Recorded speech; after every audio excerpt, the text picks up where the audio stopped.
A nightmare traffic jam turned into a desperate fight for life in our number 13 incredible survival story, the Minneapolis bridge collapse. I knew I couldn't be complacent. I knew I couldn't just sit there and think, I'm doomed, I'm dead, this is it. August 1st, 2007, Minneapolis, Minnesota. Just after 6 p.m., the city highways were clogged with the usual bumper-to-bumper rush hour traffic. Among the commuters was Brian Sturgill. The 25-year-old sales manager from San Diego was visiting the area on business. It was kind of frustrating because I was stuck in traffic. And then all of a sudden, I don't remember hearing any loud booms. I think it was almost a surreal, almost like a dream that it was almost as if everything went quiet. As Brian and scores of other drivers inched along on the 8-lane I-35W bridge, it suddenly collapsed. I realized that my car was starting to fall. And that's when I just remember thinking in my mind, what's going on? And I remember just gripping my steering wheel as tight as I can.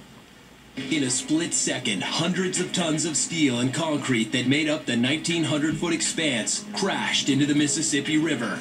My car fell, it was about 65 feet. And the next thing I realized was that I was partly submerged in the Mississippi River. And that was probably the scariest point. What do you have, emergency, or can you hold? Everything you got, the whole bridge over the river fell down. There's cars all over the place.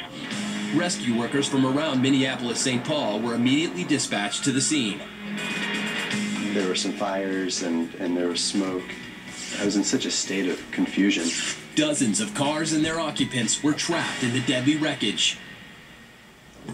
Meanwhile, as water flooded into Brian's rental car, panic set in. I tried to open my door, and it was pinned. It wouldn't open. So then I started kicking at the windows, but I wasn't able to kick the windows out on the side. And that's when all of a sudden, just a rush of fear came over me, unlike anything that I think I've ever felt. I just had this thought that it was, wow, you're gonna die. But Sturgill didn't give up. I had the feeling to try my door again. It opened up and I was able to kind of wade out into the water. Sturgill took refuge on a small patch of concrete in the water. From his perch, Brian was able to help rescue a fellow survivor from a sinking car.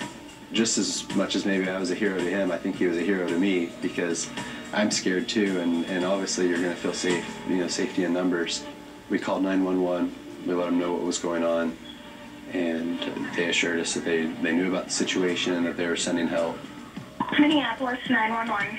Yes, I was on the bridge. It just collapsed. How many people are on the island with you? It's just me and another guy right now, but there's a few separate parts. There's at least 20 people, 25 people here. Okay, and what is your name? My name is Brian Sturgill. Eventually, 2 women joined them on the makeshift island. We were just waiting there and we're kind of trying to calm each other down. After a half hour, a rescue boat brought the 4 survivors to safety. The civilian gave us a ride to a local hospital there. The doctors started doing routine tests for internal bleeding and for other kind of injuries. But for the most part, we were pretty lucky. 13 people lost their lives in the collapse. Another 145 were injured. The National Transportation Safety Board launched an investigation. According to the report, fatal flaws in the design of the 40-year-old structure caused the collapse.